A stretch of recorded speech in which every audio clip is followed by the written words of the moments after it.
নমস্কার বন্ধুরা, কল্পনার রসনা ঘরে সবাইকে স্বাগত। মাছ প্রিয় অনেক মানুষই আছেন যারা চিতল মাছের পেটি খেতে ভীষণ ভালোবাসে। আজকে তোমাদের সাথে শেয়ার করব নারকেলি চিতল। এই সুস্বাদু রেসিপি বানানোর জন্য আমি 4 পিস চিতল মাছের পেটি নিয়েছি।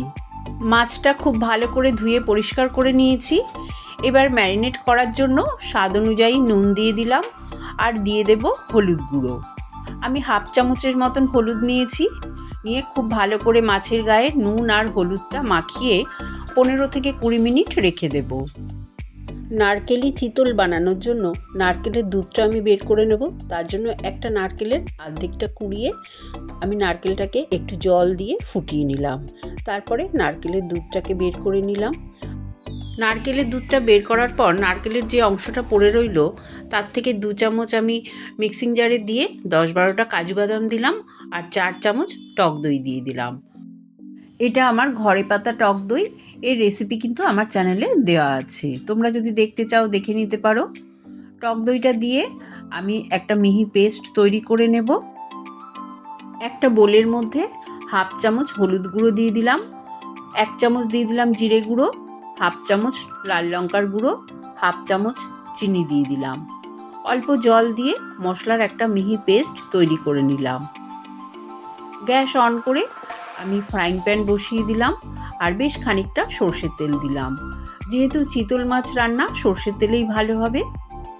তেলটা ভালো মতন গরম হয়ে গেলে গ্যাসের ফ্লেমটাকে লোতে করে মাছগুলো আমি তেলের ওপর ছাড়বো। কারণ এই মাছ কিন্তু খুব তৈলাক্ত হয়, তাই ফুটতে পারে। সেই জন্য মাছ দেওয়ার সময় গ্যাসের ফ্লেমটা লোতে করে তারপরে মাছগুলোকে একটু সাজিয়ে দিয়ে তারপরেই আমি গ্যাসের ফ্লেমটা বাড়াবো। আর খুব কড়া করে কিন্তু ভাজবো না। হালকা লাল রং ধরলে এক পিঠ আমি উল্টে দেবো। উল্টানোর সময়ও কিন্তু আমি গ্যাসের ফ্লেমটা লোতে করে তারপরেই মাছগুলোকে খুব সাবধানে উল্টে দেব। মাছগুলো উল্টে দিয়ে গ্যাসের ফ্লেমটা আবারও বাড়িয়ে দেব। তারপরে যখন হালকা লাল করে ভাজা হয়ে যাবে 2 পিঠ, আমি মাছগুলো তুলে দেখো একটা প্লেটের মধ্যে রেখে দিলাম। মাছ ভাজার তেলেই ফোড়নে দিয়ে দিলাম একটা তেজপাতা অর্ধেক করে দিলাম, একটা শুকনো লঙ্কাও অর্ধেক করে দিলাম, হাফ চামচ গোটা জিরে দিয়ে দিলাম। ফোড়নের সুন্দর গন্ধ বেরোলে প্রথমে মশলার পেস্ট দিলাম, তারপরে কাজু বাদাম, নারকেল আর দই দিয়ে যে পেস্ট করেছিলাম সেই পেস্টটা দিলাম।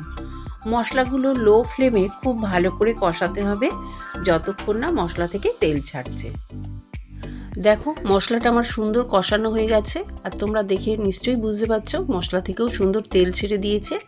এবার আমি চিতল মাছের পেটিগুলোকে দিয়ে দেব। খুব সাবধানে চিতল মাছের পেটিগুলোকে মশলার উপর দিয়ে দেব। তারপরে আমি নারকেলের দুধটা বানিয়েছিলাম, নারকেলের দুধটা পুরোটাই দিয়ে দেব। নারকেলের দুধ দিয়ে দিলাম 7-8টা চেরা কাঁচা লঙ্কা। ঝালটা তোমরা তোমাদের পছন্দ মতন দিও। স্বাদ অনুযায়ী নুন দিয়ে দিলাম। এতে আমি আর এক্সট্রা জল দিলাম না, কারণ গ্রেভিটা একটু ঘনই রাখবো। তোমাদের যদি মনে হয় একটু জল দিতে হবে তাহলে তোমরা আর একটু জল দিয়ে দিতে পারো। অবশ্যই গরম জল দেবে। খুব ভালো করে ঝোলটা ফুটে উঠলে মাছগুলোকে উল্টিয়ে গ্যাসের ফ্লেমটা একদম লোতে করে দিয়ে ঢাকা দিয়ে কিছুক্ষণ রান্নাটা হতে দেব। এদিকে আমি 4টে এলাচ, 4টে লবঙ্গ আর 2 টুকরো দারচিনি শিলে বেটে নিলাম। এই রকম টাটকা যদি গরম মশলা শিলে বেটে তারপরে রান্নায় দাও, রান্নার স্বাদ কিন্তু দ্বিগুণ বেড়ে যাবে।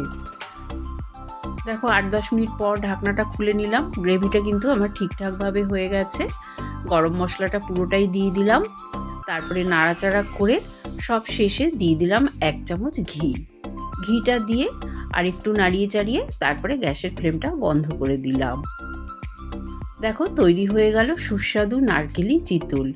এই রকম চিতল মাছের রান্না যদি গরম ভাতের সাথে থাকে তাহলে কিন্তু আর কিছুই লাগবে না। রেসিপিটা ভালো লাগলে কমেন্ট করে জানিও। চ্যানেলটাকে লাইক শেয়ার করো। নতুন বন্ধু হয়ে থাকলে সাবস্ক্রাইব করো। সুস্থ থেকো, ভালো থেকো। ধন্যবাদ।